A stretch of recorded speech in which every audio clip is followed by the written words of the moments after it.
Bersatulah Indonesia,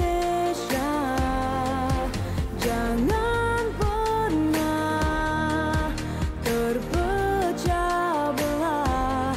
Walau kita berbeda, walau kita tak sama, Radio Republik Indonesia, kita Indonesia sesungguhnya.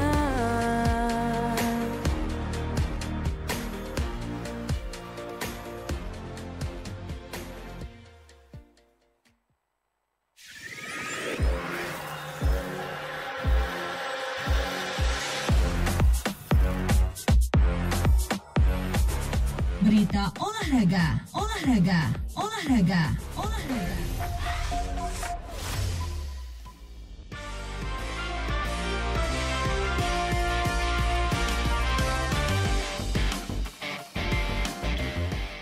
Tepat pukul 13 waktu Indonesia Barat, kami sampaikan berita olahraga edisi Jumat 22 Agustus 2025.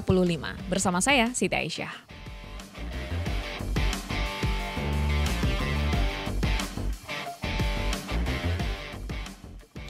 Kita masuk ke informasi pertama, pendengar dan pemirsa. Pemain asing incaran Madura United intens berkomunikasi dengan manajemen guna mencapai kesepakatan yang nantinya akan bergabung dengan tim untuk mengarungi kompetisi Super League. Berikut laporan Tanggo Novandrian. Laskar Sapekrab berusaha untuk terus memperkuat tim dalam mengarungi kompetisi Super League musim ini. Dalam perkembangannya, Madura United masih mengincar satu pemain asing tambahan yang akan menambah kedalaman tim sesuai dengan regulasi yang berlaku. Sejauh ini ada 8 pemain asing di tubuh Madura United yang terdaftar pada musim ini dan sudah menjalani debut. 3 pemain baru seperti Valery Grisin, Balotelli, dan Ruxi juga tampil bergantian di 2 pertandingan yang sudah dijalani Madura United pada musim ini. Pelatih Madura United Alfredo Vera mengungkapkan jika squadnya saat ini akan terus bertambah dengan regulasi baru yang ditetapkan, yakni setiap tim bisa mendaftarkan 11 pemain asing. Namun masih belum diketahui kapan pemain incaran yang saat ini tengah melakukan komunikasi dengan manajemen akan bisa bergabung. Ya, kita bertambah satu pemain, pemain belakang. Kita dua, belum tahu kapan tapi kita satu. Kemampuan pemain asing Madura United dalam 2 laga awal ini cukup bagus dan menjadi senjata berbahaya saat menghadapi lawan. Hanya Valery yang belum bisa bermain penuh bersama Madura United dan hanya diturunkan saat menghadapi Persis Solo di babak pertama sebelum digantikan Ruxi.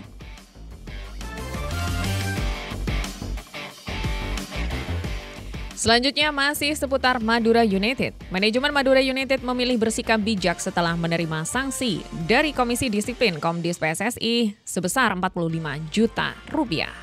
Hukuman tersebut dijatuhkan akibat 2 pelanggaran yang terjadi saat menjalani laga kandang pertama Super League 2025-2026 melawan Persis Solo Sabtu lalu. Komdis PSSI mencatat pelanggaran pertama adalah kelalaian manajemen dalam mengantisipasi kehadiran supporter tim tamu. Atas pelanggaran pasal 141 Kode Disiplin PSSI tahun 2023, klub dijatuhi denda 25 juta rupiah. Komdis juga mengingatkan jika pelanggaran serupa terulang, sanksi lebih berat siap menanti. Sanksi kedua muncul akibat pelemparan botol air mineral ke lapangan oleh penonton tuan rumah. Berdasarkan pasal 70 ayat 1, ayat 2 serta lampiran 1 nomor 5 Kode Disiplin PSSI tahun 2023, Komdis menjatuhkan tambahan denda 20 juta rupiah.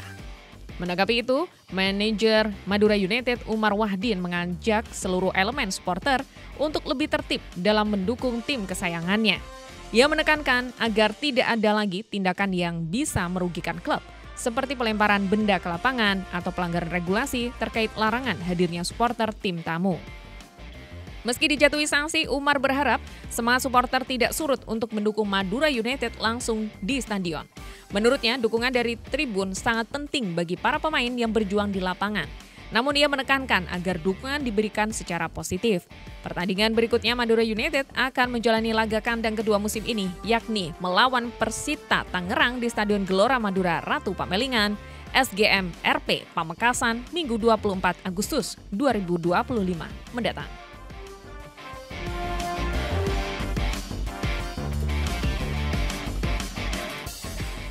Masih di berita olahraga produksi Radio Republik Indonesia, Sumeneb, kita bergeser ke informasi berikutnya. Turnamen basket antar pelajar mulai SD, MI, SMP, MTS hingga SMA, SMK, MA Semadura resmi bergulir di lapangan basket Madrasah Aliyah Negeri Man Sumeneb. Berikut laporan Familia. Turnamen basket antar pelajar se-Madura bertajuk atau Mansas ke-25 resmi bergulir. Ajang bergengsi yang dipusatkan di lapangan basket Man Sumeneb ini menjadi momentum penting bagi pelajar untuk menunjukkan bakat dan potensi di bidang olahraga bola basket. Kejuaraan tahunan ini mencatat rekor jumlah peserta dengan diikuti sebanyak 97 tim dari jenjang SDMI, SMP MTS hingga SMA, SMK, MA se-Madura. Antusiasme peserta dan dukungan dari sekolah maupun orang tua menunjukkan tingginya minat pelajar terhadap olahraga basket di kalangan generasi muda. Penanggung jawab atau Mansas 25 Faizal Reza Baisuni menerangkan, turnamen yang digelar rutin setiap tahun ini tidak hanya menjadi wadah kompetisi, akan tetapi juga sarana pembinaan atlet pelajar sejak dini. Selain memperebutkan gelar juara, para peserta juga berkesempatan menambah pengalaman, memperluas pergaulan, serta mengasah sportivitas.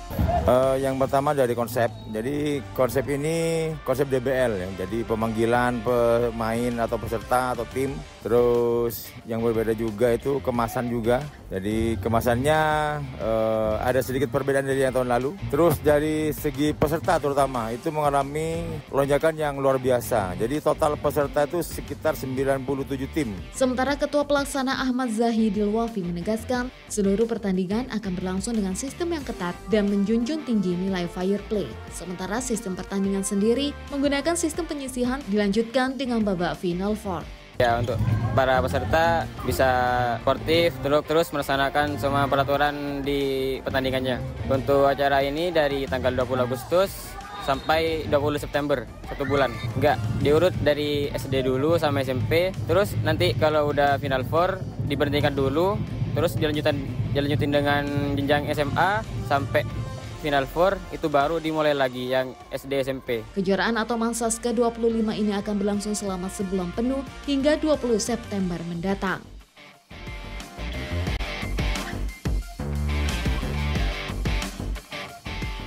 Menuju informasi terakhir, pengurus Persatuan Bulu Tangkis Seluruh Indonesia PBSI Sampang berubah. Sosok yang terpilih menggantikan posisi Khoiri di puncak pimpinan PBSI adalah Muhammad Faruk. Seksi Disipliner PBSI Sampang Eko Pujiwaluyo mengatakan caburnya melakukan musyawarah Kabupaten Muskap Ketua Cabur baru minggu lalu. Pemilihannya digelar di kantor Dinas Pemuda Olahraga, Kebudayaan dan Pariwisata di Spora Budpar Sampang. Muhammad Faruk terpilih secara aklamasi alias tanpa kompetitor. Penyegaran pengurus tersebut dinilai sangat penting untuk melakukan regenerasi agar pengelolaan cabur ke depan semakin baik. Ada beberapa rencana besar yang akan dilakukan pengurus PBSI Sampang ke depan, yakni mengoptimalkan pembinaan guna melahirkan talenta-talenta bulu tangkis yang profesional. Kini ada beberapa atlet bulu tangkis Sampang yang mampu bersaing dalam turnamen bergengsi, seperti Muhammad Zaki Ubaidillah dan Bagaskoro Arya Erlangga. Keduanya berhasil mengharumkan Indonesia dalam kejuaraan dunia.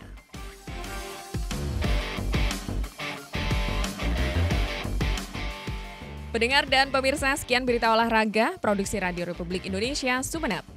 Saya Siti Aisyah, Gatekeeper Andi Jaya Purnomo, tim RRI Net Ahmad Zaini bersama kerabat kerja yang bertugas menyampaikan terima kasih atas kebersamaan Anda. Salam olahraga.